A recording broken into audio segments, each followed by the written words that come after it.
In the heart of the Middle East, a long-standing rivalry has erupted into open conflict. Israel and Iran, once covered adversaries, are now engaged in direct warfare. But how did we get here? The roots of this enmity trace back to 1979. Iran's Islamic Revolution overthrew the pro-Western Shah, replacing him with Ayatollah Khomeini's theocratic regime.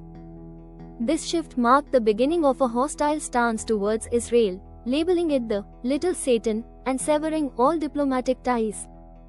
For decades, Israel and Iran engaged in a shadow war, clandestine operations, cyber attacks, and proxy conflicts. Israel targeted Iran's nuclear facilities, while Iran supported groups like Hezbollah and Hamas against Israeli interests.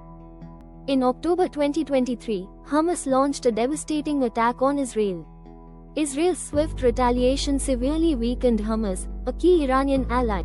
Israel then turned its focus to Hezbollah in Lebanon, eliminating its leadership and missile capabilities. Concurrently, the Assad regime in Syria, an Iranian ally, fell, further isolating Iran's regional influence. With its proxies dismantled, Israel launched direct operations within Iran, targeting Revolutionary Guard Corps leaders and nuclear scientists. These strikes aim to disrupt Iran's nuclear ambitions and internal power structures.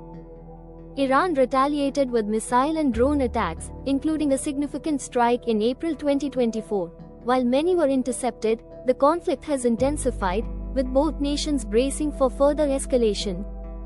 The conflict has global ramifications. Disruptions in the Strait of Hormuz threaten oil supplies, affecting economies worldwide. The international community watches closely, with calls for the escalation growing louder. As Israel and Iran's open warfare unfolds, the Middle East stands at a crossroads. The outcome of this conflict could reshape the region's future. Stay informed, stay aware. For more in-depth analysis and updates on the Israel-Iran conflict, subscribe to our channel and turn on notifications.